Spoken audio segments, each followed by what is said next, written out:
તો રાજકોટ સ્થિત સૌરાષ્ટ્ર યુનિવર્સિટી કેમ્પસમાં છેલ્લા કેટલાક સમયથી વધતા નશાના કારોબાર અને મૂળભૂત સુવિધાઓના અભાવને લઈને વિદ્યાર્થીઓમાં ભારે રોષ જોવા મળી રહ્યો છે। તો વિદ્યાર્થી આગેવાનો દ્વારા કુલપતિ ઉત્પલ જોશીને આવેદનપત્ર પાઠવી તાત્કાલિક અને કડક પગલાં લેવાની માંગ કરવામાં આવી છે। તો વિદ્યાર્થીઓના જણાવ્યા મુજબ કેમ્પસમાં દારૂ અને અન્ય માદક પદાર્થોની અવરજવર ચિંતાજનક રીતે વધી રહી છે, જેના કારણે શૈક્ષણિક વાતાવરણ બગડી રહ્યું છે અને યુવાધન નશાની જાળમાં ફસાઈ રહ્યું છે। આ સાથે જ કેમ્પસમાં સુરક્ષા વ્યવસ્થાની ખામી અને શૌચાલયોમાં સ્વચ્છતાના અભાવે અસામાજિક તત્વોને પ્રોત્સાહન મળી રહ્યું હોવાનું પણ રજૂ કરવામાં આવ્યું છે। આ ઉપરાંત યુનિવર્સિટીના જૂના અને જર્જરિત બિલ્ડિંગનો દારૂ પીવા તથા અન્ય ગેરકાયદેસર પ્રવૃત્તિઓ માટે ઉપયોગ થતો હોવાનો પણ આક્ષેપ કરવામાં આવ્યો છે। વિદ્યાર્થીઓએ આ મુદ્દે તંત્રને સઘન નજર રાખવા અને જરૂરી કાર્યવાહી કરવાની માંગ કરી છે। વિદ્યાર્થીઓએ નવી બનેલી ડોમ લાઇબ્રેરીને વહેલી તકે શરૂ કરવાની પણ માંગણી કરી છે, કારણ કે હાલની લાઇબ્રેરીમાં પૂરતી સુવિધાઓના અભાવે અભ્યાસમાં મુશ્કેલીઓ ઊભી થઈ રહી છે। વિદ્યાર્થી આગેવાનોએ ચેતવણી આપી છે કે જો આગામી દિવસોમાં તંત્ર આ ગંભીર મુદ્દા પર યોગ્ય પગલાં નહીં લે તો ગાંધી ચિંધ્યા માર્ગે ઉગ્ર આંદોલન કરવામાં આવશે, જેના માટે સંપૂર્ણ જવાબદારી યુનિવર્સિટી તંત્રની રહેશે। આ સમગ્ર મુદ્દાને ધ્યાનમાં લેતા હજારો વિદ્યાર્થીઓના ભવિષ્ય અને કેમ્પસના શૈક્ષણિક વાતાવરણને જાળવવા માટે યુનિવર્સિટી તંત્ર તાત્કાલિક સક્રિય બને તેવી પણ માંગ ઉઠી રહી છે।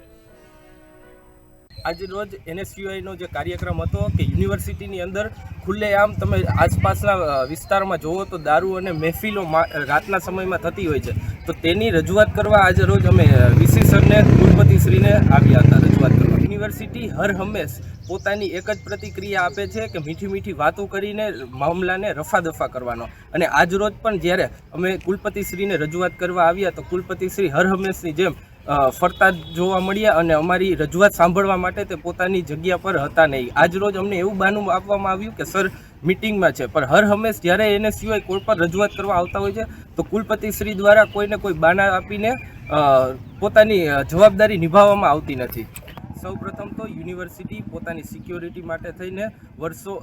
પૂરા વર્ષ માટે થઈને લાખો રૂપિયાનો ખર્ચ કરતી હોય છે, અને જ્યારે વાત કોઈ જાહેર રસ્તાની હોય છે તો યુનિવર્સિટીનો પોતાનો એરિયો છે જે સરકારી અથવા તો પ્રાઇવેટ યુનિવર્સિટીનો એરિયા ગણાતો હોય છે। યુનિવર્સિટીના રજિસ્ટ્રાર દ્વારા જ્યારે એવું બહાનું આપવામાં આવ્યું કે યુનિવર્સિટી 3 બાજુથી ખુલ્લી છે, તેના કારણે આવારા તત્વો અથવા તો કોઈ પ્રાઇવેટ પ્રોપર્ટીની જેમ બધું વસ્તુ યુઝ થતી હોય છે, તો તે સંપૂર્ણ રીતે ક્યાંક ને ક્યાંક પોતાને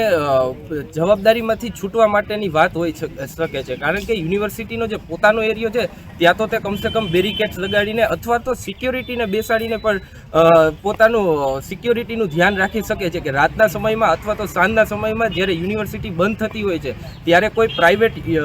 અંદર આવી ના શકે। કેવું છે ગુજરાત રાજ્ય સૌપ્રથમ તો આપણે જાણીએ છીએ કે સંપૂર્ણ રાજ્યમાં દારૂ માટે થઈને બેન છે, તો સૌપ્રથમ તો રાજકોટ કે યુનિવર્સિટી નહીં પરંતુ ગુજરાતની અંદર જ દારૂ કઈ રીતે આવે છે તેનો જવાબ તો આપણે હવે રાજ્યના ગૃહમંત્રી હર્ષ સંઘવીજીને જ પૂછવો જોઈએ, જે મોટી મોટી વાત કરતા હોય છે પરંતુ જે આ મોટા મહત્વના મુદ્દા હોય છે તેમાંથી જે છટકબારી કરતા હોય છે। અને વાત રહી સૌરાષ્ટ્ર યુનિવર્સિટીની, તો ખાલી ને ખાલી 500 મીટર જ દૂર પોલીસ સ્ટેશન આવેલું છે, પરંતુ પોલીસો હપ્તા ખાવામાંથી અથવા તો કોઈ નાના નાના માણસોને હેરાન કરવામાંથી જો ઊંચી આવે તો આવા મહત્વના મુદ્દાઓ જે છે તે તેમની ધ્યાનમાં